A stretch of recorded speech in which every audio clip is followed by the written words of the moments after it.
Hi friends, ఎలా ఉన్నారు? నేనైతే చాలా బాగున్నాను. మీరు కూడా బాగుండాలనేసి మనస్ఫూర్తిగా కోరుకుంటున్నాను.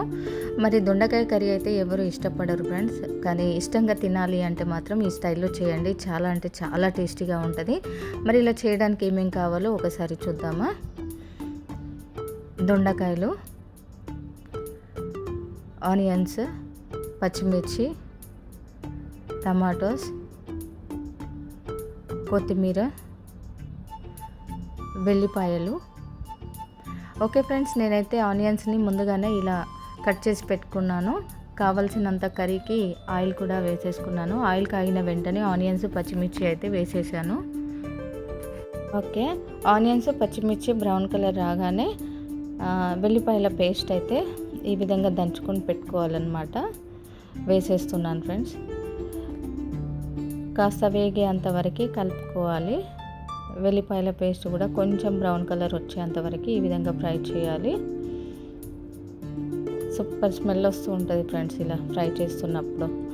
ఓకే, కర్రీకి ఎంతనైతే పసుపు వేస్తామో అంత పసుపు అయితే వేసుకున్నాను.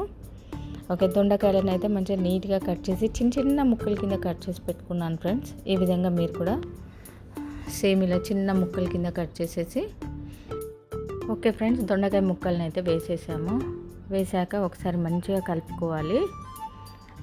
ఆయిల్లో మునిగేంత వరకు, అంటే పీసెస్ అన్నీ దొండకాయ పీసెస్ ఉంటాయి కదా, అవన్నీ ఆయిల్లో కలిసిపోయేలా కలుపుకొని కావలసినంత సాల్ట్, మన కర్రీకి ఎంత సాల్ట్ సరిపోతుందో అంత సాల్ట్ అయితే వేసేసుకోవాలి.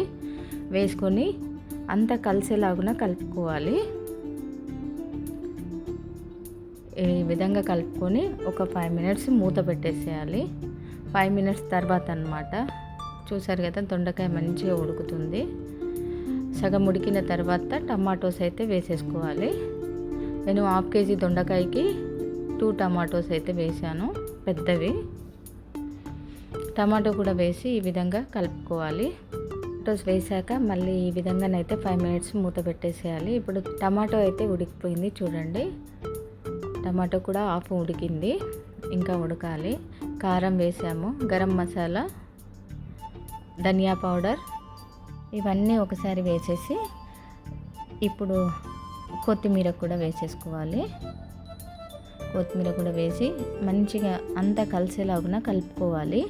కలుపుకొని 5 మినిట్స్ మూత పెట్టేసి. ఓకే ఫ్రెండ్స్, కొబ్బరి పౌడర్ అన్నమాట, పచ్చి కొబ్బరి కూడా యాడ్ చేసుకోవాలి. యాడ్ చేసుకొని 5 మినిట్స్ మూత పెట్టాక అన్నమాట ఇది. ఓకే ఫ్రెండ్స్, చూశారు కదా, దొండకాయ కర్రీ అయితే మంచిగా ఉడికిపోయిందనమాట. టమాటోస్ ఉడికిపోయినాయి, దొండకాయలు ఉడికిపోయాయి. చాలా అంటే చాలా టేస్టీగా ఉంటుందన్నమాట. ఈ విధంగా వండి పెట్టండి. ఎవరికైతే ఇష్టం లేదో ఈ విధంగా చేసి పెట్టండి. ఒక్కసారి తిన్నారంటే మళ్ళీ మళ్ళీ తింటారు. అదేవిధంగా ఫ్రై చేసినప్పుడు కూడా అల్లం వెల్లుల్లి పేస్ట్ వాడకుండా ఓన్లీ వెల్లిపాయల పేస్ట్ మాత్రమే వాడి చేయండి. ఫ్రై చాలా బాగుంటుంది, ఇంకా టేస్టీగా ఉంటుంది. ఓకే ఫ్రెండ్స్, మరిన్ని మంచి వీడియోతో మీ ముందుకు వస్తాను. Thank you, bye bye.